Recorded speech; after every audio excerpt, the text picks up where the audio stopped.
Halo, nama saya Yuni Cipta Sinamongan dari Universitas Pembangunan Jaya, Program Studi Sistem Informasi.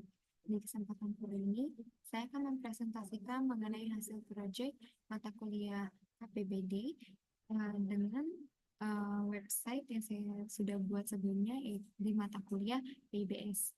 Ini merupakan halaman website yang sudah saya buat. Website ini menampilkan mengenai profil saya, yaitu profil mahasiswa. Di dalam profil halaman ini terdapat header dan juga footer. Kemudian terdapat bagian menu nav. Di sini ada menu main. Di main ini adalah tempat di mana munculnya dari menu-menu diklik. Menu-menu pada bagian menu nav ini. Misalkan biodata, saya klik pendidikan, akan muncul pendidikan. Kemudian ada pengalaman, keahlian, dan publikasi.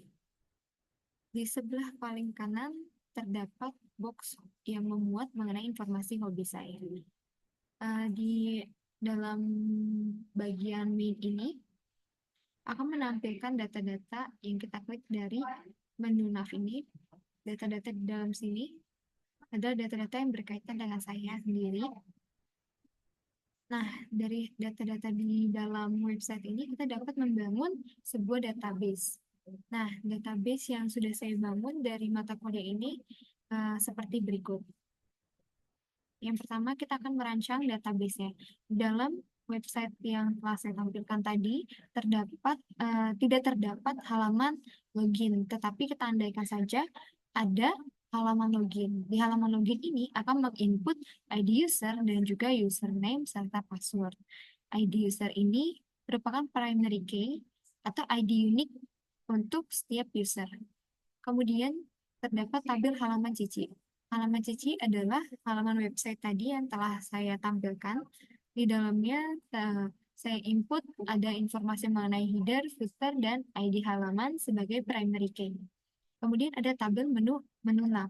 Menu nav itu adalah tabel yang paling sebelah kiri tadi yang dapat kita klik. Bagian sini, biodata, pendidikan, pengalaman, keahlian, dan publikasi. Nah, di dalam tabel menu nav ini terdapat ID menu sebagai primary key, kemudian nama menu, klik menu. Kemudian lanjut terdapat tabel biodata. Tabel biodata ini menginput ID biodata dan juga ID user. Kok ada dua ID? ID biodata ini merupakan ID primary key dari tabel biodata, sedangkan ID user adalah forwarding key ke tabel user. Nah, selebihnya data-data yang diinput adalah data-data yang berkaitan dengan biodata saya. Selanjutnya ada tabel pendidikan, tabel keahlian, tabel pengalaman, tabel publikasi, tabel hobi. Semuanya sama, terdapat ID dari tabel tersebut dan juga ID user untuk menghubungkan ke dalam tabel user.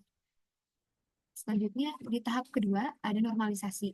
Di tahap normalisasi ini tabel-tabel di atas yang sudah saya buat ini tidak mengandung multi value atau nilai yang berulang, tidak ada ketergantungan secara parsial, semua atribut bergantung langsung dengan ID tabel, dan tidak ada transitif dependensi, sehingga tabel sudah dalam bentuk normal.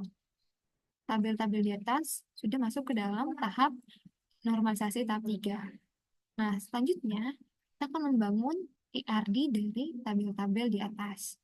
IRD yang terbangun seperti berikut ini. Nah, di sini user memiliki banyak relasi ke tabel-tabel yang lain. Karena tabel keahlian, pengalaman, biodata, hobi, publikasi, dan pendidikan memiliki forwarding key yaitu ID user yang menghubungkan kepada tabel user. Nah, kardinalitasnya gimana nih? Kardinalitasnya dari user sendiri, user memiliki banyak keahlian, sehingga yang terbangun kardinalitasnya adalah one to many. Sedangkan keahlian dimiliki oleh satu user, sehingga one to one. Nah, konsep ini sama dengan tabel pengalaman, biodata, hobi, publikasi, dan pendidikan. Yang beda adalah pada tabel menu nav dan juga halaman cici. Halaman cici ini memiliki banyak menu nav, sehingga relation yang terbangun adalah one to many, sedangkan menu nav ini dimiliki oleh halaman cici. Nah, segitu aja penjelasan singkat mengenai ERD, database, dan juga normalisasi yang dapat saya jabarkan. Semoga penjabaran saya pada kali ini dapat membantu teman-teman semua untuk meningkatkan proses belajarnya. Sekian dari aku, terima kasih. Sampai jumpa lagi.